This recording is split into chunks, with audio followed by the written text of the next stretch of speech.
بسم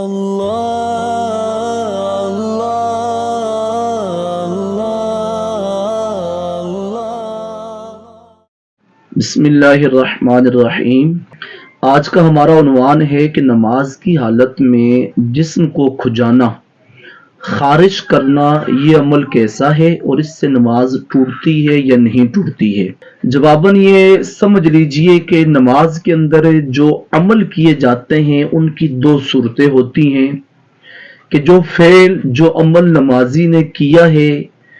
وہ عمل قلیل کے زمرہ میں آتا ہے یا وہ فعل عمل کثیر کے زمرہ میں آتا ہے۔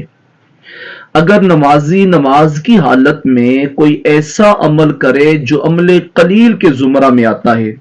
عمل قلیل کی تعریف سن لیجئے کہ عمل قلیل کہتے ہیں کہ نماز کی حالت میں ایسا کوئی عمل کرنا کہ دور سے کوئی بندہ دیکھے تو دیکھ کر یہ سمجھے کہ یہ بندہ نماز ہی پڑھ رہا ہے، وہ اس کو نمازی ہی سمجھے، نماز پڑھنے کی حالت میں ہی اس کو وہ سمجھے،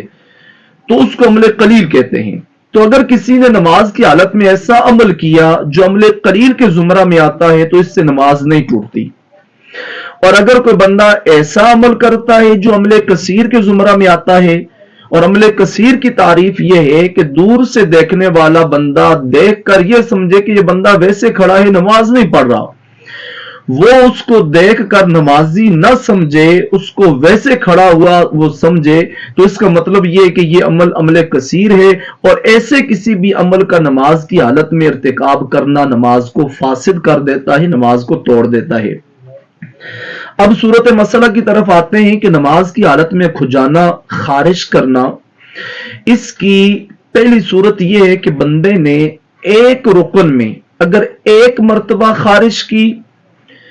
2 مرتبہ خارش کی تو اس سے نماز نہیں ٹوٹے گی، لیکن اگر اس نے تیسری مرتبہ ایک ہی رکن میں خارش کی تو پھر اس کی نماز ٹوٹ جائے گی۔ اور اس کی بھی صورت یہ ہے کہ وہ ایک مرتبہ اپنے ہاتھ کو اٹھاتا ہے، جس عضو پر اس نے خارش کرنی ہے وہاں سے اس نے کھجایا، خارش کی، پھر ہاتھوں کو باندھ لیا، یہ اس کا ایک مرتبہ خارش کرنا کہلائے گا۔ دوسری مرتبہ اس نے پھر ہاتھ اٹھایا اور پھر یہ عمل دہرایا، پھر ہاتھ باندھ لیا، یہ دوسری مرتبہ اس کا عمل کہلائے گا۔ اور تیسری مرتبہ اس نے پھر ایسے کیا اور پھر ہاتھ باندھ لیا تو یہ اس کا عمل کثیر کہلائے گا اور اس سے نماز ٹوٹ جائے گی۔ لیکن اگر اس کے کسی عضو پر کوئی کھجلی ہوتی ہے اور وہ ہاتھ اٹھاتا ہے اور وہاں رکھ لیتا ہے، پھر وہاں سے دوبارہ ہاتھ واپس باندھتا نہیں ہے، وہیں ہاتھ رکھ کر بار بار وہ اپنا عذر دور کرنے کی کوشش کرتا ہے، تو پھر وہ ایک ہی مرتبہ کھجانا کہلایا جائے گا اور اس سے پھر نماز نہیں ٹوٹے گی۔ لیکن اگر وہ بار بار ایسا عمل کرتا ہے تو ایک رکن میں، یعنی قیام یہ ایک رکن ہے، سجدہ ایک رکن ہے، تشہد ایک رکن ہے، اس ایک رکن میں اگر اس نے یہ عمل 3 مرتبہ کیا تو پھر نماز ٹوٹ جائے گی، اگر 3 مرتبہ سے کم مرتبہ کیا تو پھر اس کی نماز نہیں ٹوٹے گی۔ واللہ ورسولہ اعلم بالصواب۔